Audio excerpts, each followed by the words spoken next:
The Fermi Paradox. Part 18.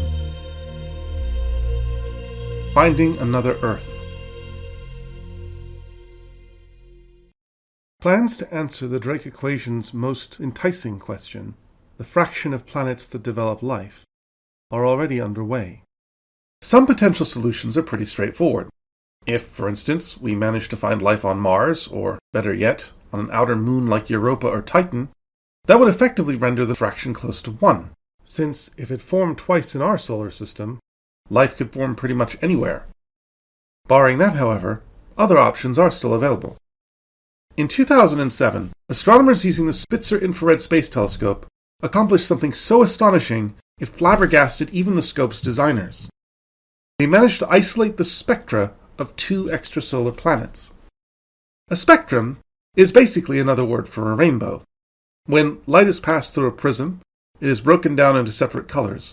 Different objects absorb color at different wavelengths. For instance, grass is green because it absorbs the light in the red and blue ranges of the spectrum. If you were to break down the light coming from a field of grass, you'd see gaps in the spectrum in the regions for red and blue light. Every substance has its own set of absorption gaps, stretching across the spectrum like a barcode, and each is as unique as a fingerprint. Helium is called helium, from the Greek word helios, the sun, because it was first found not on Earth, but in the sun's spectrum. Astronomers have been using spectra to determine the chemical makeup of other stars, as well as planets in our solar system, for nearly 150 years. But the idea that one could pull a spectrum from a planet 1,000,000 times farther away than Jupiter was thought to be science fiction. Even so, the method used to pull it off was surprisingly simple.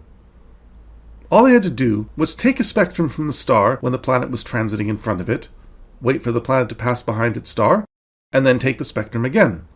When they subtracted the absorption lines from the star itself, they were left with the spectrum from the planet, or at least the planet's atmosphere. Suddenly, the planets, a pair of hot Jupiters, became physical worlds with seething winds of water, carbon dioxide, carbon monoxide, and methane. What does all this have to do with finding life on other planets? Well, as it happens, life has done some remarkable things to our planet's atmosphere.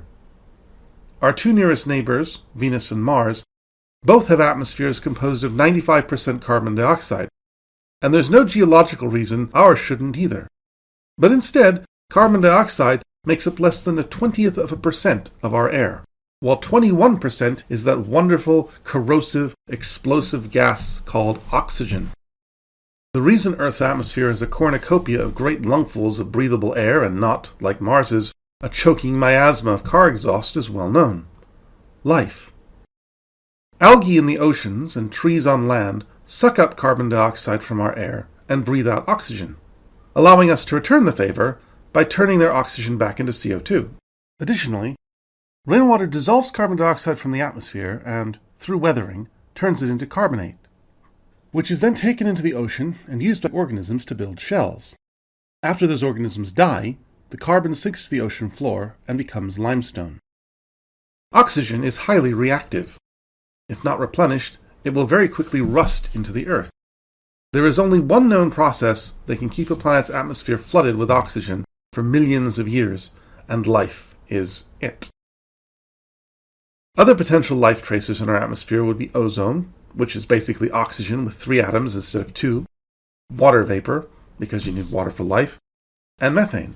A sufficiently powerful telescope may even be able to capture the signature green of chlorophyll.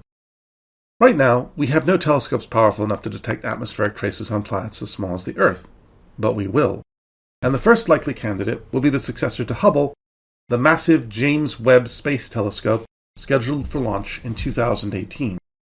Unlike its predecessor, the Webb will not be in orbit around the Earth, but a genuine spacecraft, locked in a gravitational balancing point known as L2, 1.5 million miles away. This will keep the telescope cool enough to observe the universe at the far end of the visible and into the infrared spectrum, where planets shine brightest. Other telescopes currently on the drawing board could push the search even further. NASA's proposed At-LAST space telescope would have a 10-meter mirror, comparable to the largest on Earth.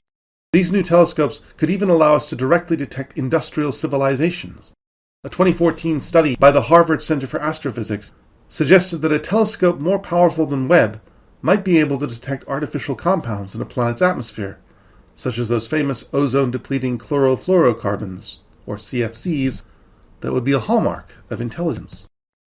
So after all this, where does this leave the Drake equation? How much of it have we decoded, and how much is left? At present, science can only place decent values on the first three parameters. Our star, the number of stars formed in our galaxy every year. Current estimates place it at around 7. FP, the fraction that have planets. Surveys have suggested that the number may approach 1. That is, virtually every star in the galaxy has at least one planet, and that planets are thus an intrinsic part of star formation. And finally, NE, the number of potentially habitable planets, which Geoffrey Marcy calculated at 40 billion.